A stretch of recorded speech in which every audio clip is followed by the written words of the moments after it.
السلام علیکم ناظرین، سیاست ٹی وی کے عالمی خبرنامے میں آپ کا خیر مقدم ہے۔ میں ہوں محمد شوکت اور سب سے پہلے نظر ڈالتے ہیں سرخیوں پر۔ فلسطینیوں کا حق قائم رہے گا، اسے کوئی چھین نہیں سکتا۔ نتن یاہو کا فلسطینیوں کو بے دخل کرنے کے بیان پر سعودی برہم۔ نتن یاہو نے سعودی عرب میں فلسطینی ریاست بنانے سے متعلق دیا بیان۔ عرب پارلیمنٹ نے بیان کو سختی سے کیا مسترد، 2 ریاستی حل کے لیے دیا زور۔ اسرائیل نے 3 اسرائیلی قیدیوں کی رہائی کے بدلے 183 فلسطینی رہا کر دیے، فلسطینی قیدیوں کا والہانہ استقبال۔ وزیراعظم مودی کا سرکاری دورہ امریکہ، U S India strategic partnership forum کے صدر نے دورے کو غیر معمولی دیا قرار۔ اور امریکی عدالت نے ایلون مسک کی ٹیم کو حکومتی نظام تک رسائی سے روک دیا، ایلون مسک نے عدالتی فیصلے کو پاگل پن دیا قرار۔ تو ناظرین، یہ تھی سرخیاں، بڑھتے ہیں خبروں کی تفصیل کی جانب۔ سعودی عرب نے اسرائیلی وزیراعظم بنجامن نتن یاہو کا فلسطینیوں کو بے دخل کر کے سعودی عرب میں فلسطینی ریاست قائم کرنے کا بیان سختی سے مسترد کر دیا۔ سعودی وزیر خارجہ کی جانب سے اسرائیل کے فلسطینیوں کی بے دخلی سے متعلق بیان پر رد عمل کا اظہار کیا گیا۔ میڈیا رپورٹس میں بتایا گیا ہے کہ سعودی وزارت خارجہ نے کہا ہے کہ اسرائیلی وزیراعظم کا فلسطینیوں کی بے دخلی کا بیان مسترد کرتے ہیں۔ واضح رہے کہ گزشتہ روز اسرائیلی وزیراعظم نتن یاہو نے سعودی عرب میں فلسطینی ریاست بنانے کا بیان دیا تھا۔ مصر نے بھی اسرائیلی وزیراعظم نتن یاہو کے بیان کی مذمت کرتے ہوئے اسے سعودی عرب کی خود مختاری کی خلاف ورزی قرار دیتے ہوئے کہا ہے کہ سعودی عرب کی سلامتی مصر کے ریڈ لائن ہے۔ دوسری جانب یو اے ای نے بھی اسرائیلی وزیراعظم کے بیان پر شدید مذمت کرتے ہوئے اسرائیلی وزیراعظم نتن یاہو کے بیان کو قابل مذمت اور اشتعال انگیز قرار دیا۔ یو اے ای کے وزیر خارجہ نے کہا ہے کہ اسرائیلی وزیراعظم نتن یاہو کے بیان کو مسترد کرتے ہیں۔ اسرائیلی وزیراعظم کا بیان بین الاقوامی قانون کی کھلی خلاف ورزی ہے۔ علاقائی استحکام صرف 2 ریاستی حل کے ذریعے ہی حاصل کیا جا سکتا ہے۔ اسرائیل نے 3 اسرائیلی قیدیوں کی رہائی کے بدلے جیلوں میں قید 183 فلسطینی رہا کر دیے۔ غزہ معاہدے کے تحت قیدیوں کے تبادلے کا 5واں مرحلہ مکمل ہو گیا ہے۔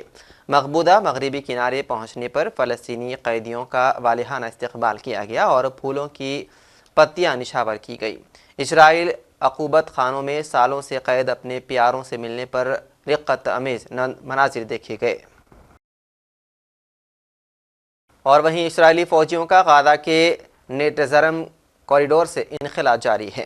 اسرائیلی میڈیا کے مطابق غزہ کے نیٹزارم کوریڈور سے اسرائیلی فوج کا انخلا آج مکمل ہو جائے گا۔ اسرائیلی فورسز کی جانب سے لبنان اور شام پر بمباری کی گئی، جس کے نتیجے میں 6 لبنانی شہید ہو گئے، جبکہ مقبوضہ مغربی کنارے میں اسرائیلی فورسز نے چھاپے مارے۔ اقوام متحدہ کے سیکرٹری جنرل انتونیو گوتریس کا کہنا ہے کہ غزہ میں مستقل جنگ بندی کا مطالبہ کرتے ہیں، ہم مزید اموات اور تباہی کی طرف واپس نہیں جا سکتے۔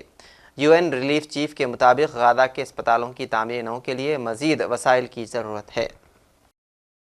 وزیراعظم نریندر مودی کے سرکاری دورے سے متعلق you S India strategic partnership forum کے صدر اور سی ای او مکیش نے میڈیا کو اہم تفصیلات فراہم کی۔ انہوں نے بتایا ہے کہ ایک بہت اہم دورہ ہے۔ بنیادی طور پر یہ دورہ جغرافیائی سیاسی صف بندی کو جاری رکھنے کو یقینی بنانے کے بارے میں ہے۔ تجارت پر دونوں ممالک کے درمیان مفاہمت اہم ہونے والی ہے۔ اقتصادی اور ٹیکنالوجی کی منتقلی کے ایجنڈے پر توجہ مرکوز کی جا رہی ہے۔ غیر قانونی ہجرت کے بارے میں تبادلہ خیال کیا جائے گا۔ The visit is all about ensuring that geopolitical alignment continues. The understanding between the two countries on trade is going to be critical. Economic agenda, focus on technology transfer is going to be critical. And obviously there are issues of illegal migration. They will be discussed. So I think it's important early on the Prime Minister meets with President Trump. At least they're aligned in common objectives as they drive growth of both economies to a higher level. Your expectation from the visit, in which sectors can we expect some announcement according to you, and will they set out a roadmap for a trade agreement? So don't expect any major announcements, because the visit is all about the Prime Minister meeting with the incoming President, but also the Vice President, his wife, and also meeting with the new cabinet.